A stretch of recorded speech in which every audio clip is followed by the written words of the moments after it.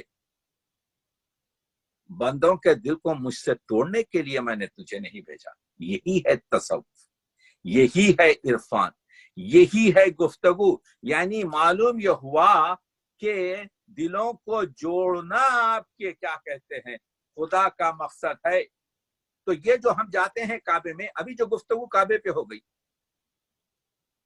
کعبے کا طواف، کعبے کی دیوار، کعبے کی چھت اور کعبے کے غلاف کا طواف نہیں ہے۔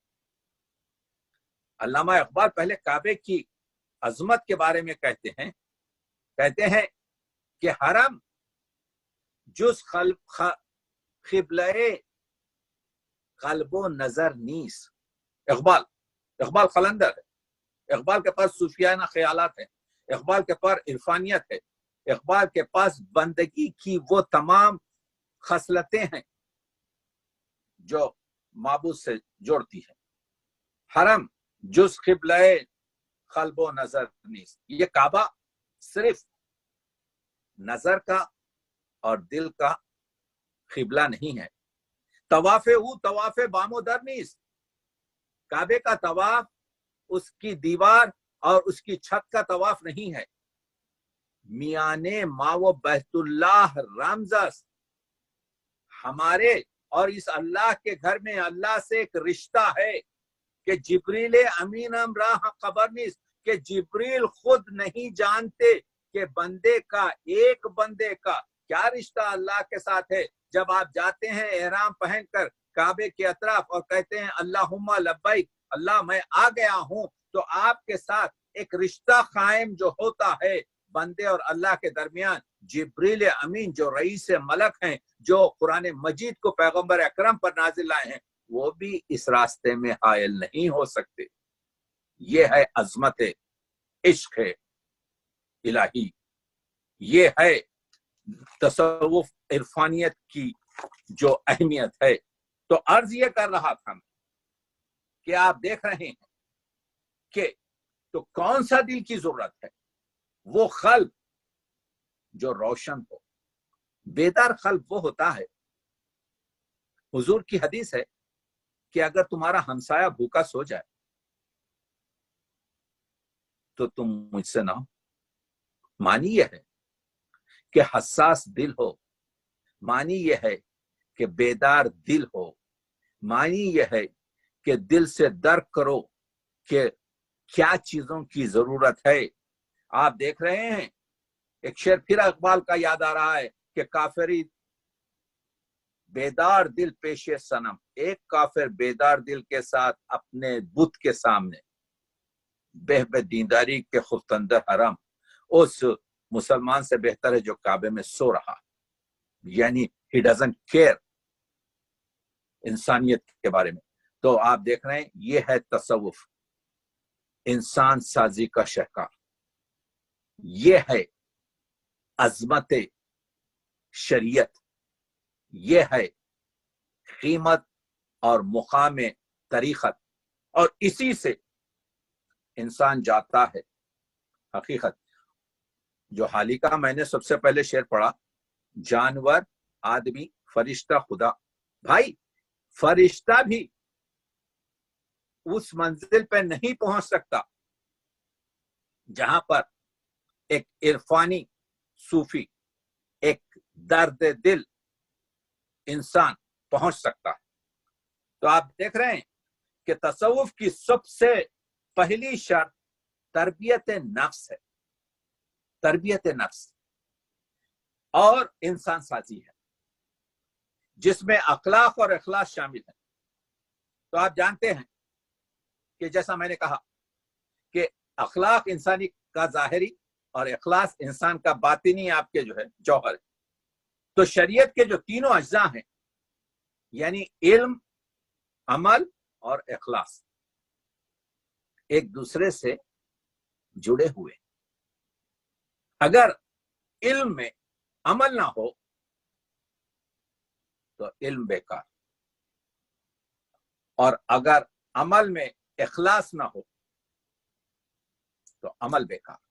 یعنی آپ نماز میں کھڑے ہوئے ہیں، آپ کا دماغ کسی اور طرف ہے، تو وہ تو بہرحال اللہ بخش دے گا، لیکن وہ نماز کی عرفانیت نہیں۔ اور اگر اس میں اخلاص نہ ہو، ہم مسجد سے نماز پڑھ کے نکل رہے ہیں تو ہماری گردن دیکھیے کیا اینٹی ہوئی گردن ہے، جیسے 2 سجدے کر کر اللہ پر احسان کر چکے ہیں۔ اخلاص ہونا چاہیے، عز و انکساری ہونی چاہیے۔ تو علم میں عمل نہیں تو علم بیکار، عمل میں اخلاص نہیں تو اخلاص بیکار، عمل بیکار، اور اخلاص میں اگر یقین نہیں تو اخلاص بیکار۔ یہ ہے تصوف، اور یہی چیزیں ہیں جو عرفانیت کی منزل پر لے جاتی ہیں، اور یہی چیزیں ہیں جو عبادت کو جوہریت اور اس کی جو ابدیت کا جو جوہر ہے وہ عطا کرتی۔ آپ دیکھ رہے ہیں، تو معلوم یہ ہوا کہ انسان کی پیروزی، انسان کی رستگاری سے جو عرفانیت حاصل ہوتی ہے تو وہ پھر انسان سازی ہوتی ہے، اور وہ صوفی بنتا ہے، وہ مرد مومن بنتا ہے، وہ مرد کامل بنتا ہے، وہ خودبین بنتا ہے۔ یہ چیزیں ایسی نہیں بنتی۔ جب تک کہ خودبین نہ ہو، جب تک کہ آپ اپنے آپ کو نہ پہچانے، آپ دنیا کو نہیں پہچان سکتے۔ جب آپ دنیا کو اور اپنے آپ کو نہیں پہچانیں گے تو آپ اپنے خدا کو نہیں پہچان سکتے۔ یعنی خودبینی جہاں بینی لے جاتی ہے خدا بینی پر۔ اقبال نے اسی وجہ سے تو حدیث تھی، اسی وجہ سے تو حضرت علی کا قول بھی ہے کہ جس نے اپنے نفس کو پہچانا اس نے خدا کو پہچانا۔ معنی کیا؟ تو خود بینی، تو تصوف کے جو مسائل ہیں اس میں آپ جانتے ہیں کہ اس میں خود بینی بہت اہم ہے۔ اس میں خود بینی اس وجہ سے اہم ہے کہ وہی تو جہاں بینی کی طرف آپ کو راغب کرتی ہے، اور جہاں بینی سے آپ خدا بینی کی طرف جاتے ہیں۔ یہاں میں ایک چیز کہنا چاہتا ہوں، وہ یہ ہے کہ شاہ محدث دہلوی نے اکیلے شخص کو انسان صغیر کہا اور اجتماع کو انسان کبیر کہا۔ یعنی جو گوشہ نشینی ہے صوفی کی، جس میں وہ تسبیح اور دلق اور اس کے ساتھ ہے، وہاں پر بھی وہ تو انسان ہے مگر وہ انسان صغیر ہے۔ لیکن جب وہ مجمع میں آ جائے، جب وہ محفل میں آ جائے، جب وہ سما میں آ جائے، جب وہ مراقبے سے آ کر آپ کے جو ہے ایک اجتماع میں آ جائے، جب وہ لوگوں کو جو ہے مسائل کو حل کرنے کی کوشش کرے، تو اس کی انسانی قوت عظیم ہو جاتی ہے اور وہ انسان کبیر بن جاتا ہے۔ صوفیہ کی تعلیمات کا محور اور مرکزی جوہر خود سازی ہے۔ پہلے آپ جب تک کہ اپنے آپ کو نہیں بنائیں گے، آپ دوسروں کی ہیلپ نہیں کر سکتے، آپ دوسروں کی مدد نہیں کر سکتے۔ یہاں اپنے نفس سے لڑنا ہی جہاد اکبر۔ اس لیے کوئی شخص اس وقت تک صوفی نہیں بن سکتا جب تک کہ اپنے نفس کا تزکیہ کیا نہ ہو۔ یہ جو تصوف کو بدنام کیا جاتا ہے، کچھ مثالوں کو اور کچھ افراد کو سامنے لا کر وہ تعلیمات سے آگاہ نہیں ہے۔ ان کو معلوم ہونا چاہیے کہ بڑے موذی کو مارا، ذوق نے کہا تھا، یاد ہے آپ کو؟ نہنگو اژدہا، وہ شیر و نر مارا تو کیا مارا۔ ذوق دہلوی کے زمانے میں شکار کھیلتے تھے لوگ۔ کوئی کہتا تھا جی میں نے آپ کے دریا میں آپ کے ویل کو مارا ہے، کوئی کہتا تھا میں جنگل میں جا کے آپ کے اژدہے کو مارا ہوں، کوئی کہتا تھا میں نے 20 شیر مارے ہیں۔ تو ذوق دہلوی نے تصوفی عرفانی شعر کہہ دیا، نہنگو، نہنگ کہتے ہیں ویل کو، نہنگو اژدہا وہ شیر نر مارا تو کیا مارا، بڑے موذی کو مارا، نفس امارہ کو گر مارا۔ نفس امارہ کو اگر تو مانتا ہے